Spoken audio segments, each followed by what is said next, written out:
Adakah teman-teman di sini yang lagi mempersiapkan diri untuk interview dengan perusahaan? Interview kerja. Ya apapun, maksudnya entah dari hiring manager atau ke user. Ya kan, user itu kan yang nantinya akan jadi atasan lo, yang akan make lo gitu kan. Dan sebenarnya gue nggak terlalu seneng ya kata-kata user itu. Seolah-olah kayak kita barang gitu loh. Ya enggak, yang akan jadi partner lo, yang akan jadi superior lo itu biasanya disebut dengan user. Sebenarnya kemarin tuh ada teman gue, dia tuh nanya, Mbak, ini gue ada interview nih besok gitu kan. Apa aja yang perlu disiapin? Apa aja yang perlu dihafal? Nah kan, ada banyak dari teman-teman yang mungkin masih suka nonton YouTube atau dari sosmed atau dari TikTok ya kan. Ketika mempersiapkan pertanyaan-pertanyaan kerja. Jadi nanti template-nya begini bla bla bla bla kayak gitu, jawabnya begini gitu. Lu kebayang nggak ketika 1 juta orang melihat konten yang sama dan nanti mungkin si hiring manager ini akan bertemu dengan puluhan orang yang jawabannya mirip-mirip. Kira-kira kalau lo jadi hiring manajernya atau jadi usernya, geleh nggak? Kalau gue jadi hiring manajernya sih, mungkin gue akan mengesampingkan orang-orang yang template ini. Ya, kenapa? Karena dia nggak genuine. Terus kita harus gimana? Nah, Nah kebetulan di episode kali ini gue akan berbagi rahasia gue bisa lolos interview di beberapa perusahaan asing. Oke? Assalamualaikum, gimana kabar lo? Alhamdulillah. Apakah lo lagi ngerasa kesepian atau sendirian? Kenalin, gue Ria Marliana, teman healing lo di podcast Self Healing. Di sini kita bakal ngobrol bagaimana sih belajar berdamai dengan luka, tentu aja atas izin Allah Subhanahu wa taala. Semoga Allah sembuhkan lukamu, ringankan bebanmu dan kuatkan hatimu. Nah, buat teman-teman yang mungkin ada ada rencana mau interview kerja, lu kan pasti grogi tuh, ya kan? Enggak, Pak, gue enggak. Udah iya aja sih. Itu kan grogi kan. Nah sebenarnya Allah itu memberikan rasa grogi, rasa takut itu bukan tanpa sebab. Itu ada sebabnya. Allah tuh pengen banget lo tuh mempersiapkan diri gitu. Jangan yang asal-adut gitu, asal-asalan gitu kan. Selain itu membuat tampilan lo lebih oke, ya kan. Allah juga mau ngasih lo pahala ikhtiar. Oke, pahala usaha, pahala doa, pahala berharap kayak gitu. Dan pahala berserah. Jadi itu dulu, jangan kamu tuh kayak salah fokus. Misalkan kayak, waduh aku mau interview kerja, aku grogi nih. Nah, lo fokus ke kegrogian lo. Bukan, jangan ke situ. Fokuslah membangun persiapan. Nah, salah satunya adalah dengan mendengarkan podcast gue. Tetap. Gue tadi janji kan mau share rahasia keberhasilan gue untuk interview di beberapa perusahaan asing dan lolos gitu ya. Sebenarnya rahasianya adalah sederhana. Rahasianya adalah no rahasia. Gak ada rahasia sama sekali karena sebenarnya menurut gue ya, gak ada satu rumusan yang membuat ini akan berhasil di semua orang. Ngerti nggak? Paham nggak? Jangan-jangan nggak paham.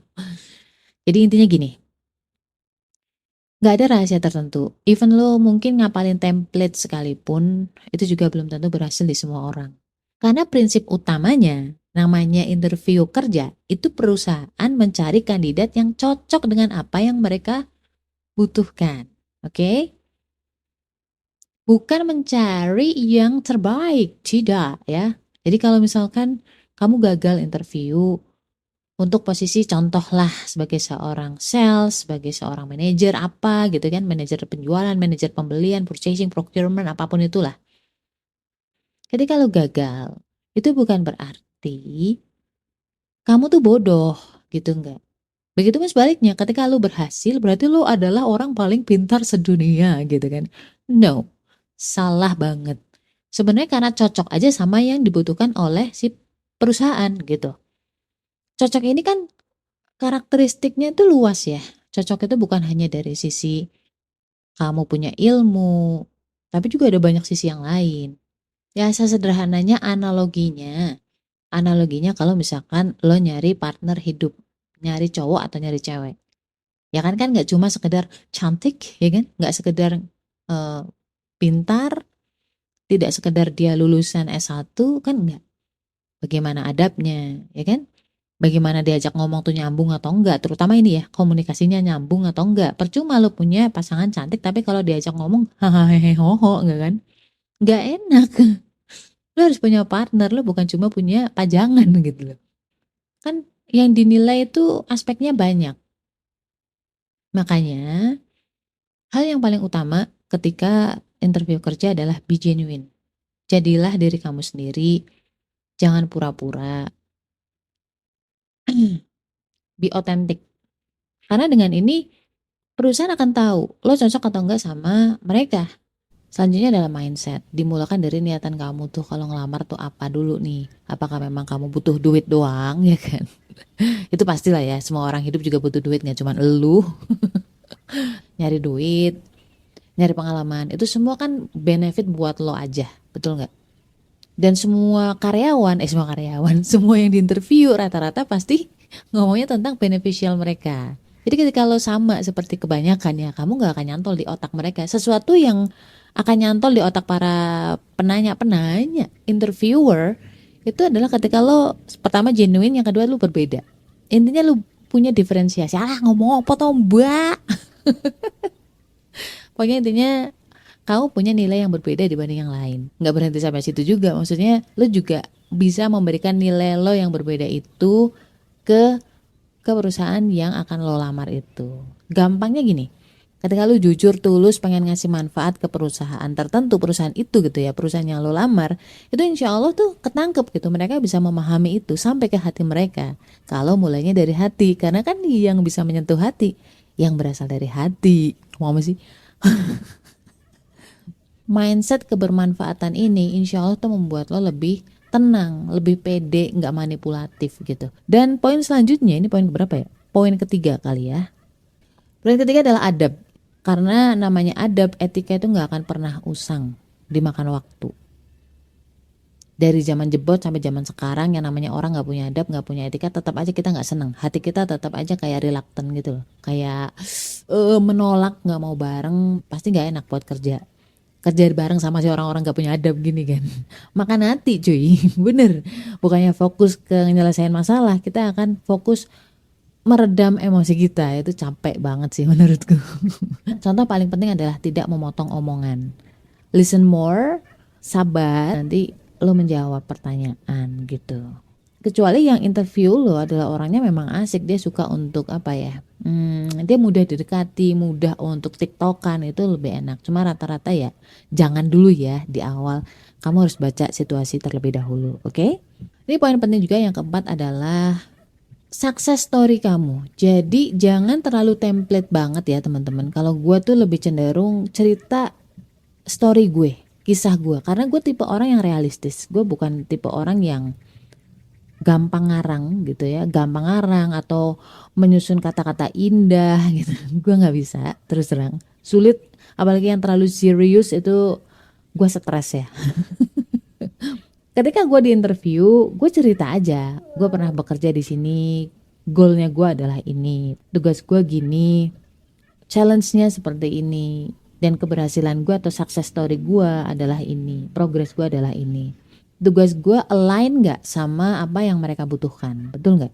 Nah, kalau misalkan teman-teman belum ada pengalaman kerja, bisa aja nih kisah hidup lo, atau kisah di sekolah, di organisasi. Pasti ada episode dalam hidup lo, itu lo punya amanah, punya tanggung jawab, punya goal, tugas lo ini. Nah, challenge-nya adalah ini.